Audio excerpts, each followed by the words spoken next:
All right, everybody, give a warm welcome to your next comedian, everybody. One of my good friends, Billy Campbell.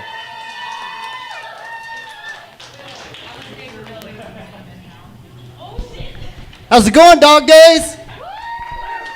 All right.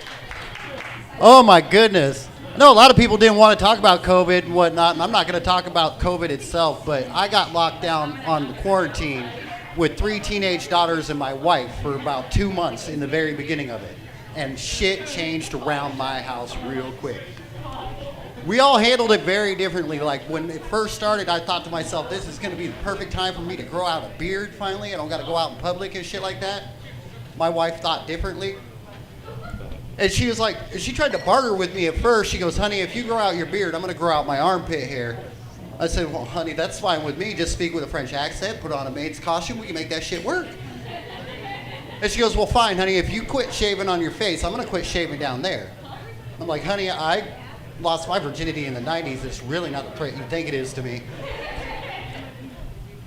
But then we figured out that we're going to have to pick up some hobbies and whatnot, and I had to really learn some things about myself. Like, I wanted to learn how to do some maintenance around the house. I don't know if you can tell, but I'm not exactly the hammer-swinging type. So when it came down to doing maintenance around my house, it didn't matter what I did. If I just hung a picture, I was strutting around the house looking at all the girls like, I did man stuff. And like, it was half the time failed projects. I mean, like I said, it was a lot of times just a hung pictures. One time though, I built an IKEA shelf. It was 5 pieces, 6 screws. I strutted around the house for 45 minutes before my wife decided to tell me, you put the shelves on upside down. My wife handled things a lot differently about the whole thing. You know, she went ahead and locked herself in the room like she was quarantining herself. She built herself a wall out of Cheeto bags and empty Pepsi bottles. And that's a moment that you really figure out that you love somebody, because every time I went in that room, I had to pretend like I didn't smell her sleep farts. And the first time I teased her about that, she was like, honey, well, at least they're cute little sounding girl farts. I said, the sound is not what I'm worried about, honey.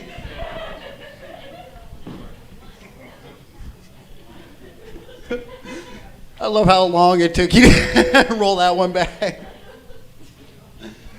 Oh, man. Another thing I picked up was exercising, and it wasn't because I actually wanted to get healthy. It was because my youngest daughter walked by me in the hallway and said, what's up, A-cup? And then doink my titty. Oh, man. So I was like, okay, I'm going to have to work on myself a little bit.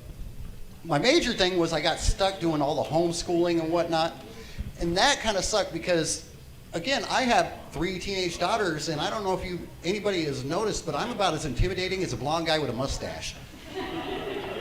So punishment is not my strong point at all. And like, my daughter came in one day, she says, you know, I should be doing my math homework, but I'm just too bored, and I don't think I'm going to do that. I said, you should be doing your math homework, and you know, if you're bored, you got all the time in the world to do that. She goes, Billy, it's too cold to be sitting around doing my math homework. And at that moment, I could swear I heard the dad gods all at once. And then Hank Hill leaned down and whispered in my ear, go on, boy, you got this. And I looked at her and I said, go stand in the corner. It's 90 degrees. She goes, if that's a dad joke, that was a really awful one. I was like, that was a terrible dad joke, and if you were doing your fucking math homework, you would understand it.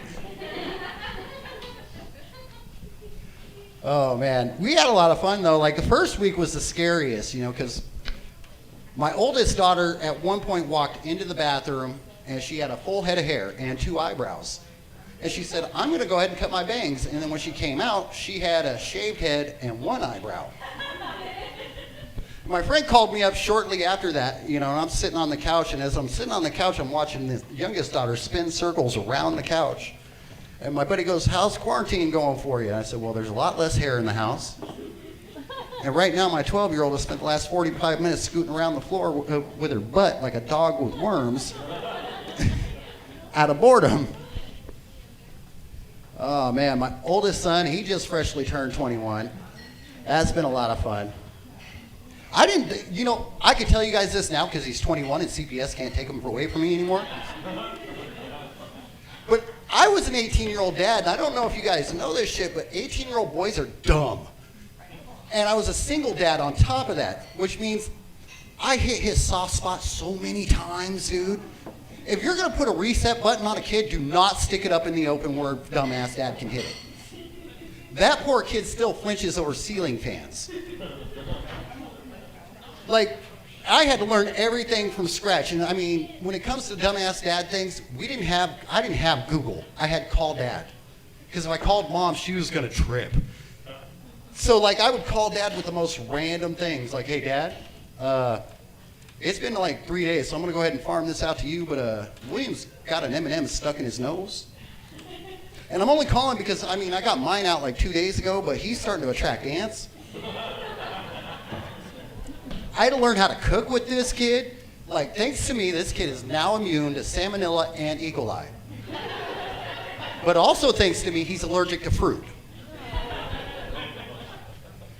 But he's definitely not the brightest bulb in the bunch, and I love getting him all the time, you know, with stuff like that. You know, he asked me one day, he says, Dad, I really can't stand this COVID stuff, man. And I was like, yeah, nobody likes it. He goes, no, man, I work in a restaurant. Now that means I gotta wash my hands every time I go to the bathroom. I was like, what the fuck did you just say, boy? He goes, no, Dad, check it out, dude. I got this working theory before that all I had to do was wash my wiener first thing in the morning and I was pretty much good for the day.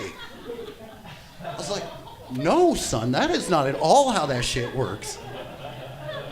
He's like, when are you going to come check out my new place, Dad? I'm like, I'm not. He asked me the other day, he said, Dad, I went over with my boss, because he loads trucks for a living. So he goes with his boss and he goes to a pot farm.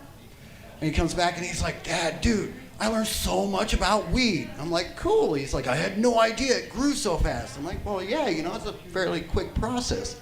He's like, who'd have thunk it? I said, son, it's called weed. He stops for a second, he goes, how long have you been waiting to use that on someone? It's like, all my life, dude, all my life. I love getting my kids with the dad jokes. I mean, like, honestly, I want to be the king of dad jokes. Like, I want to tell dad jokes so rotten that dads in other states stop and go, nice.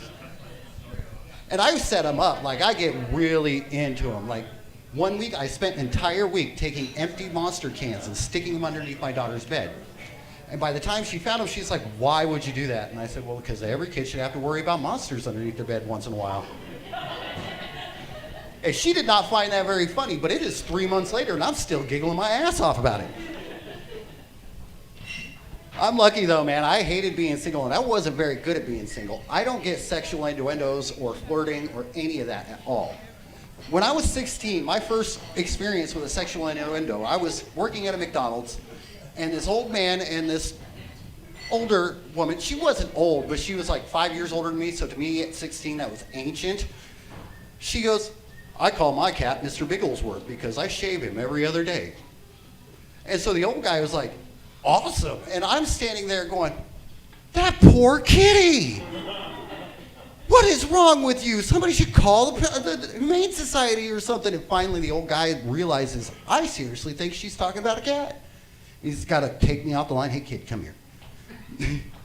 And so, like, my whole dating process was like that. I got divorced.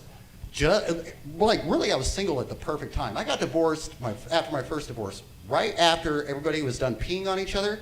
And then I got remarried just before everybody started eating ass. I was like, that was a win.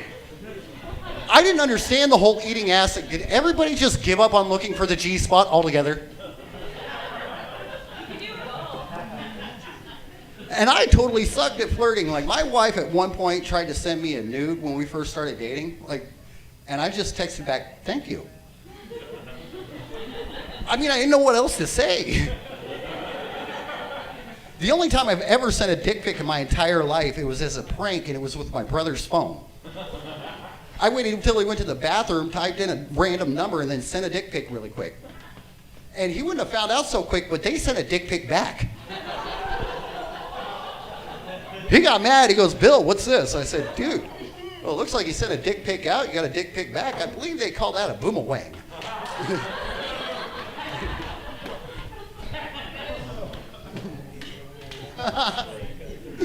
I love how you saw where that was going. I saw you clapping over there before that even started. In case you're wondering, like most people do in like Idaho or Montana, whenever I go over there, I'm half Irish and half Mexican. I'm not Korean. I just smoke a lot of weed. Usually when I tell people that, I just tell them, you know, half my family is full of criminals and degenerates, and then the other half of my family is Mexican. Or I just go with, you know, half my family is Irish and the other half of my family is normal. Oh, man. I used to do this joke, you know, Allison was talking about old jokes and whatnot, and actually talking about getting old, and that was hilarious to me. You know, first of all, the first time I ever thought about getting old and everything, I asked this 90-year-old man, I said, dude, you've got to have it figured out. When did you first start feeling old? He goes, when sauerkraut sounded good, kid. And so my entire life, I swore off sauerkraut and everything. What he didn't tell me is the time I would start feeling old is when I started grunting every time I stood up. Fuck. Another thing he didn't tell me is that all the things that start going out on you, you know, like he told me about, you know, you're going to get gray hair on the top of your head. You might throw your back out. You know, you're probably not going to run as fast as you used to. He could have told me my bald hair was going to turn gray first.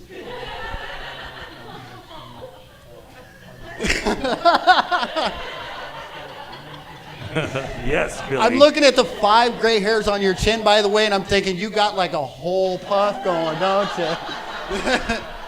It's all about that distinguished dick. You probably look like you're giving birth to Morgan Freeman's head, huh?